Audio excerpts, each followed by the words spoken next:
Bonjour et bienvenue à cette vidéo. Dans celle-ci, je vais vous montrer comment j'utilise un petit code de tracking que j'installe dans les liens pour savoir qui fait quoi et qui va où.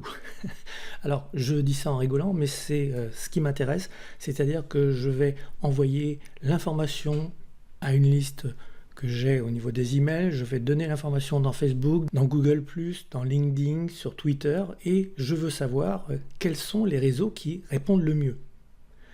Suivant les articles, on va s'apercevoir que ça peut être Facebook, ça peut être les emails, ça peut être Twitter.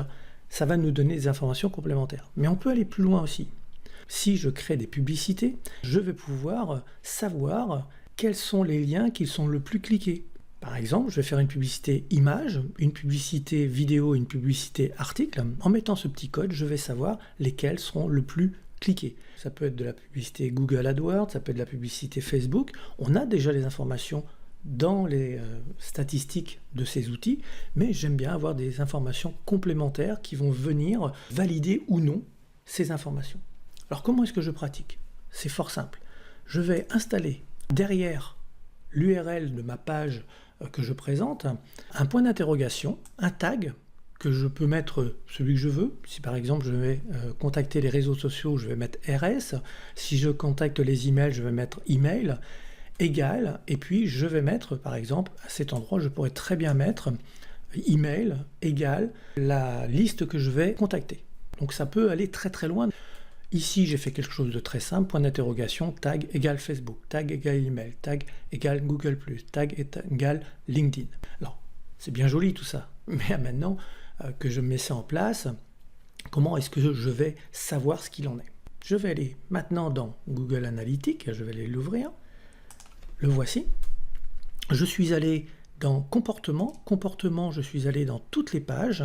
Et dans toutes les pages, je vais demander point d'interrogation pour la journée d'aujourd'hui. Je n'ai pas besoin d'en mettre plus. Point d'interrogation suffit. Et nous voyons que j'ai 18 personnes qui sont arrivées par un message que j'ai envoyé à une de mes listes de prospects pour le test de la vidéo d'aujourd'hui et 2 personnes qui sont venues par Google+.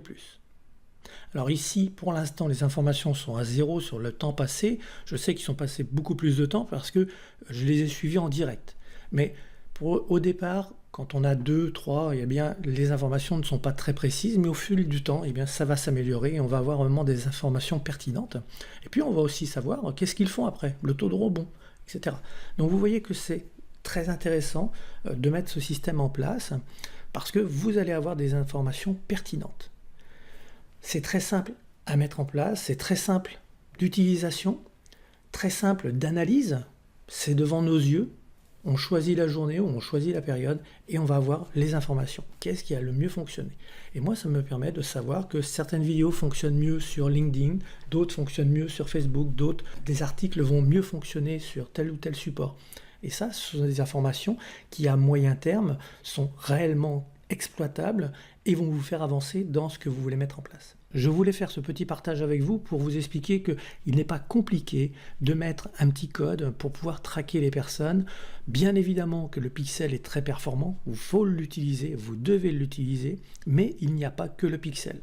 Moi, j'aime bien regrouper les informations pour en savoir plus sur ce que font les personnes qui arrivent sur mon site, qui arrivent sur la page que je leur ai présentée, sur l'article que je leur ai présenté, qu'est-ce qu'ils font après, etc., etc. Vous voyez qu'ici, il y a des personnes qui ont réagi, qui sont allées plus loin. Ça, j'aime bien savoir ce qui se passe après. Alors, bien évidemment, ça demande à maîtriser un petit peu Google Analytics, mais il ne faut pas non plus se complexifier la vie. Regardons ce qu'ils font, où ils vont, et vous aurez plus d'informations à ce niveau-là. Merci à vous et je vous donne rendez-vous très prochainement pour une nouvelle vidéo. Bonne journée!